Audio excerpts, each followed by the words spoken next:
Going back to building Simple Solar, like when you were finding your founding pillars, how did you go attack those guys? Like, how did you get your core group of guys? Mm-hmm. So before Simple Solar, you know, I had like a little sub dealer, and that you opened up? Yeah. Okay. Yeah. So I never actually started as a sales rep. So when I got into solar, it wasn't me going into a company and then having all of the systems, and it wasn't like, you know, getting all the training, being part of all the competitions and any of that. When I got into solar, my day one was a dealer. My day one into solar was a dealer.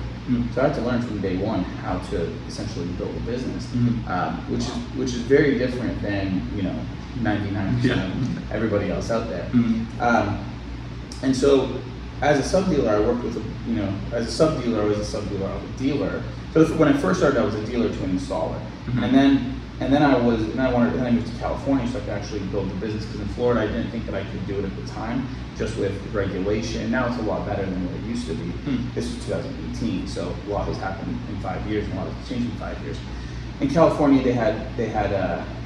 they streamlined the process to go over to installation and faster pay and all that. So when I moved to California, I went in as a sub dealer, and I just found that the systems that we had weren't designed for me to be able to scale my company.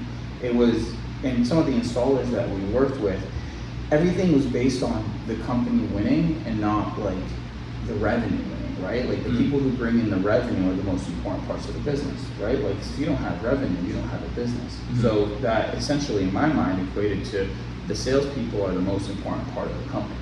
And so I thought, like, if we can create a platform that serves the salespeople to the highest level, then they're going to want to serve the company to the highest level. They're going to want to serve the customers to the highest level. They're going to want to represent the company in the best light possible, because they really enjoy the platform that they're at. So my whole entire idea was, how do we build the best platform that people come into and they find great success in? And so that was like one of the main pillar of what Simple was when we started it. It was a company that was going to be established by reps for reps. It was something that was designed so that we could take it from. It was something that was designed so we could take it from you. Doesn't matter if it's an organization that's new. We're going to build everything inside of this organization and company so that we can make it the best place for somebody to come and work at.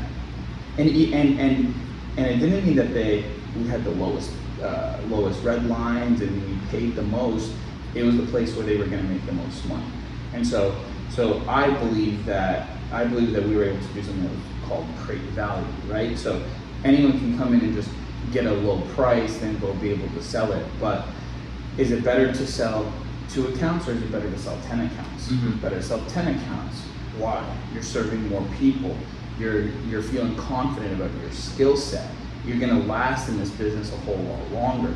You're going to be able to get more referrals. You're going to be able to get more attention. You're going to get more statistics on the board. You're going to help more people. The planet's in a better place. So there are a lot of other factors that come to determine success in this business, more so than just how do I make the most out of every deal. In my mind, volume beats all. And so if a sales rep can serve 10 people, in my eyes, I believe that was more valuable than a sales rep serving 2 people. And so that's why we charged what we did, because we were able to provide a lot more value. We were able to provide a lot more value than just a place where you get a price and go sell. How are you able to consistently forecast your vision, like to your people? I mean, you know, you just keep repeating it, right? Like, people need to know what they're going for. So we set the goal on day one of 25 million in the first year, and it was a reminder. Like, literally, it was a reminder every single day. Hey, we're not on track. We're not on track. Hey, we're on track. We got to keep pushing. We can't get behind. We're finally where we need to be. Let's keep going. We don't want to let off the gas. We can't get to the end of the year and not hit our goal. So it was just a consistent reminder. That's it. You know, I knew that people follow vision, and when you provide vision for other people, they know where to go, right? Like if you're gonna go into a tunnel that you've never been into, and if you had the ability just to like turn on the lights, like you'd be able to know more where to go, what directions to turn, what to do.